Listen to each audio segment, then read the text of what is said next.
다사다난했다는 말로는 부족할 만큼 격동에 2016년 한 해를 보낸 각계각층 도민들의 소회를 들어봤습니다. 이사장이 삼성합병에 관여해 연금 손실을 입힌 사실이 확인되면서 국민연금 운용의 투명성을 요구하는 목소리가 커지고 있습니다. 한 해를 결산하는 시간, 오늘은 지친 도민들에게 큰 희망을 안겨준 전북체육의 눈부신 성장을 되돌아봅니다. 여러분 안녕하십니까? 전북권 소식입니다. 기관이나 회사 모두 오늘 종무식을 끝으로 한 해 업무를 모두 마무리하셨을 텐데요.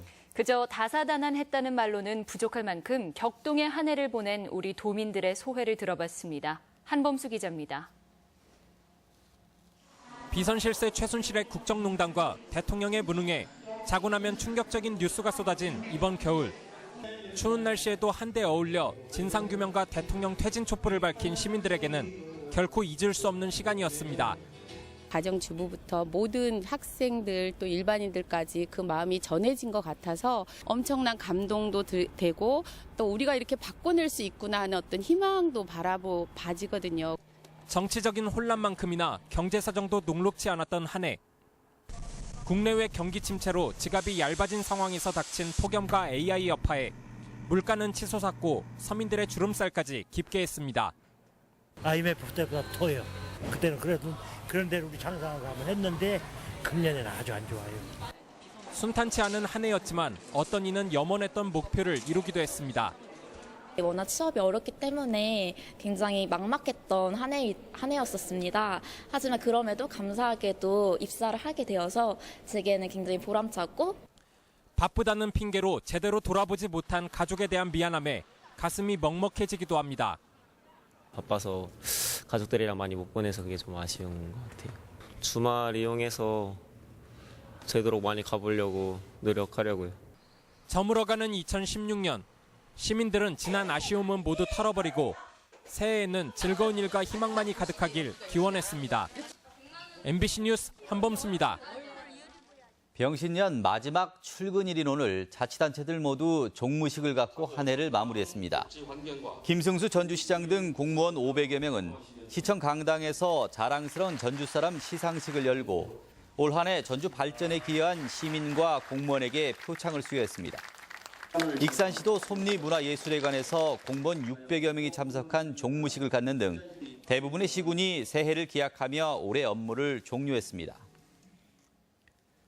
문영표 이사장이 삼성 합병에 관여해 수천억 원의 손실을 입힌 것을 두고 국민연금에 대한 개혁의 목소리가 높아지고 있습니다. 정치권은 이사장의 즉각 해임과 함께 전북에 위치한 국민연금의 독립성과 투명성 확보를 지적하고 나섰습니다.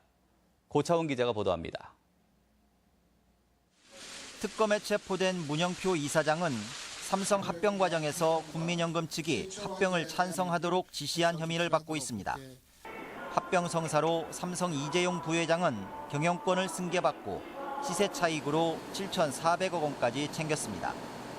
반면 국민의 노후를 책임져야 할 국민연금의 평가 손실은 무려 3,500억 원으로 추정됩니다. 문영표 이사장의 즉각적인 해임을 강력하게 촉구합니다. 또한 삼성 합병 찬성에 적극 나섰던 고위 관련 공무원들에 대한 문책도. 국회는 국민연금의 독립성과 투명성 확보가 우선이라며 재발 방지책을 마련 중입니다. 가장 먼저 국민연금 이사장과 기금운용본부장에 대한 인사청문회를 신설할 계획입니다. 또 기금 운용 의사결정을 특정인이 아닌 의결권 행사 전문위원회가 심의하도록 법제화하는 방안도 강구하고 있습니다. 내년 2월이면 연금공단 기금본부의 전북 혁신도시 이전도 모두 마무리됩니다. 국민연금이 권력과 재벌의 그늘에서 벗어나 국민을 책임질 버팀목으로 바로 서기 위한 구체적인 노력이 필요한 시점입니다. MBC 뉴스 고차원입니다.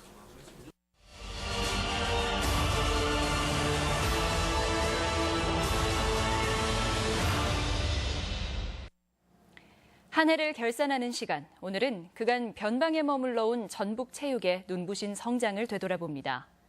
전북현대의 아시아 재패와 전국체전에서의 선전, 그리고 도내 출신 프로 선수들까지 모두 두각을 나타내며 지친 도민들에게 큰 희망을 줬습니다.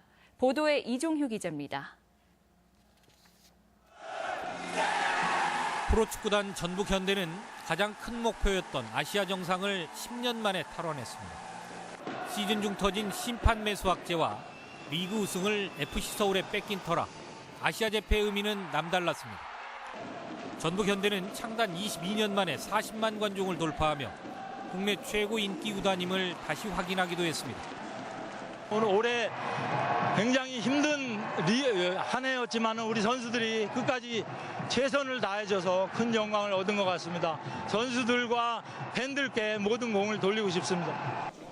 전국체전에서 전북선수단의 선전은 열악한 환경을 딛고 얻어낸 성과라는 점에서 박수를 받기에 충분했습니다. 군산상고가 특유의 역전승으로 우승을 차지했고 진안군청 역도팀도 7개의 메달을 휩쓰는 등 종목별 성적도 고르게 나타났습니다. 이렇게 차지한 종합 9위 성적은 2013년 인천체전 이후 3년 만입니다.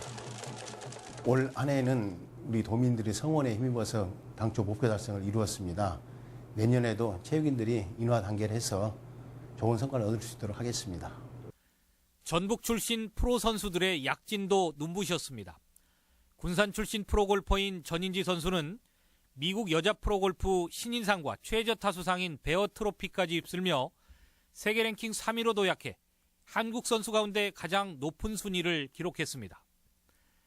전주 출신 프로야구 최영우 선수는 한국 프로야구 사상 처음으로 기아와 100억 원의 FA 계약을 맺어 야구계를 놀라게 했습니다. 저도 이제 힘든 시절이 있었고 좀 올 상황이 많이 안 됐었어요. 그래가지고 좀 많이 안타까웠는데 이제라도 이제 좀 자주 오게 돼서 좀 좋은 것 같아요. 하지만 첫 출범한 통합체육회의 정치조직화 논란과 총선 개입 의혹으로 고위 간부가 사퇴한 점은 전북체육의 옥의 티였습니다. MBC 뉴스 이종휴입니다. 용역까지 가짜로 드러났던 군산 BTL 하수관거 사업에 대한 수사가 또다시 해를 넘길 전망입니다. 경찰 수사에서 혐의가 드러난 가운데 검찰의 기소 여부가 주목됩니다. 박찬익 기자가 보도합니다. 경찰은 군산 BTL 하수관거 사업의 시행사와 시공사, 감리업체 그리고 준공도면을 제조사한 용역업체를 사문서 위조와 사기 혐의로 검찰에 송치했습니다. 제대로 시공하지 않고 준공도면을 거짓으로 작성한 관로가 최소 3km, 도면에만 존재하는 배수 설비도 400개에 달해 부풀린 공사 금액만 40억 원에 이를 것이라는 게 경찰의 추정입니다. 이미 한 달 전에 사건은 검찰 손에 넘겨졌지만 어찌된 일인지 검찰은 기소 여부를 결정하지 않고 있습니다. 사건 자료를 검토하고 있지만 자료가 방대하고 해결하지 못한 미제 사건 때문에 여력이 없다는 것이 검찰의 해명입니다. 군산 BTL 하수관거 사업은 5년 전인 지난 2011년 준공 이후 부실공사 의혹이 끊임없이 흘러나왔습니다. 3년 전 처음으로 민원이 제기돼 수사가 이루어졌지만 당시 검찰은 군산시의 제조사 용역을 토대로 서둘러 무혐의 결정을 내렸습니다. 하지만 1년 뒤 이 제조사 용역마저 허위로 드러나는 등 추가 의혹이 불거지면서 경찰이 재수사에 착수했습니다. 검찰이 신속하게 수사를 통해서 명명백백하게 밝혀야만이 군산시나 군산 시민들이 이 의혹에서 벗어날 수 있다고 생각합니다. 결국 시공부터 감리, 재조사까지 모든 과정이 허위나 부실투성이었던 군산 BTL 하수관거. 한 차례 무혐의 결정으로 부실 수사 논란을 빚은 검찰이 이번에 어떤 결과를 내놓을지 주목됩니다. MBC 뉴스 박찬익입니다. 전라북도는 관광산업 진흥을 위해 내년부터 5년간 2조 1천억 원을 투자하는 6차 관광개발 계획을 수립했습니다. 6차 계획은 지난 5차 계획보다 1,700억 원이 늘어났으며 전통문화 생활권과 새만금 해양관광권, 산악 휴양관광권 등 3개 관광권으로 구분해 개발하게 됩니다.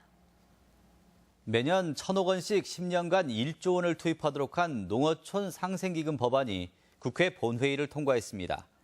기금법은 또 한중 FTA가 발효돼 중국산 농산물 수입 증가로 피해가 발생할 경우 가격 하락 피해를 보호받을 수 있도록 피해 보전 직접 지불제 시행 기간을 연장하고 보전 비율을 90에서 95%로 상향했습니다. 올해는 유난히 닭이 순환을 겪고 오해도 많이 받았던 해였는데요. 하지만 닭은 새 시대를 알리는 상서로운 동물로 알려져 있습니다. 닭띠 특별전을 포함해 정유년 새해 볼만한 전시를 이경희 기자가 소개합니다. 횃대를 높이 들어올린 혁명군의 모습은 촛불로 광화문을 밝혔던 우리 국민들의 모습과 많이 닮아 있습니다. 122년 전 부패한 권력에 맞서 사람이 곧 하늘이다를 외치며 들고 일어선 동학군은 요즘 같은 시국에 더 큰 울림을 줍니다. 긴 세월 외세의 침략과 탄압을 견뎌야 했지만 결국은 해방을 맞고 자유를 얻었듯이 힘들었던 올 한 해 동학을 통해 어둠은 빛을 이길 수 없다는 교훈을 되새기게 합니다. 그걸 개혁하고자 하는 동학 농민들의 그런 열망이 오늘의 촛불 전국하고도 비슷하고 새 시대를 알리는 힘찬 울음소리. 12지의 10번째 동물인 닭은 예로부터 어둠을 깨치고 새벽을 여는 상서로운 동물로 여겨져 왔습니다. 닭의 벼슬은 부귀공명과 입신 출세를 상징하고 병아리를 거느린 모습은 자손의 번창을 의미하기도 합니다. 가끔은 낮은 지능에 비유되기도 하지만 문, 무, 용, 인, 신 등 5덕을 지닌 동물로 생활용품에 그려지기도 했습니다. 닭띠에 붉은 닭띠를 맞아서 닭이 갖고 있는 그런 좋은 의미, 길조로서의 좋은 의미와 그리고 희망찬 새해를 보내길 바라는 그런 마음을 담아서 올 한 해 어지러운 시국에 서민들의 삶까지 힘들었지만 정유년 새해 힘찬 닭의 울음이 새 시대를 여는 서곡이기를 기대해봅니다. MBC 뉴스 이경입니다. 전주 완산경찰서는 여대생을 성폭행한 혐의로 도청 인권 담당 공무원 49살 A씨를 입건해 조사하고 있습니다. A씨는 지난 10일 술을 마신 뒤 전주의 한 모텔에서 여대생 23살 B씨를 성폭행한 혐의로 피소됐으며 A씨는 혐의를 부인하는 것으로 알려졌습니다. 한편 해당 공무원은 사표를 제출했지만 도는 일단 직위를 해제하고 수사를 지켜본 뒤 처리 방식을 정하기로 했습니다. 오늘의 간추린 뉴스입니다. 전북시국회의는 올해 마지막 날인 내일 오후 5시 전주 풍남문 광장에서 박근혜 정권을 내보내고 새해를 맞이하자는 이른바 송박영신 집회를 개최할 예정입니다. 주최 측은 헌법재판소의 엽서 보내기와 250인 퍼포먼스 등 다양한 행사와 함께 지난 촛불의 의미를 돌아보고 새 시대의 과제를 논의하는 장을 마련하겠다고 밝혔습니다. 내일 밤 9시 45분부터 전주 풍남문에서 시작되는 제야축제는 사물놀이와 밴드 공연, 불꽃쇼 등 어느 해보다 화려한 볼거리를 선보일 예정입니다. 특히 올해는 빛으로 영상을 만드는 미디어 파사드 공연으로 타종 행사를 대신합니다. 올해 전북 지역은 총선에서 민주당 독점 구도가 무너지고 최근에 촛불 민심 폭발까지 그 어느 때보다 다사다난했던 해였습니다. 내일 오전 8시 30분부터 방송되는 시사토론에서는 1년 동안 일어났던 주요 현안들을 다시 한번 짚어보고 한 해를 마무리하는 시간을 마련했습니다. 여러분의 많은 시청 바랍니다. 이달 소비자 물가지수는 100.92로 1년 전인 지난해 12월에 비해 1%포인트 상승에 그쳤습니다. 하지만 신선식품의 경우 배추와 무, 당근 등 일부 채소류는 2배가량 폭등했고 오징어 45%, 딸기는 33% 오르는 등 전체적으로 12.7%나 인상됐습니다. 간추린 뉴스였습니다.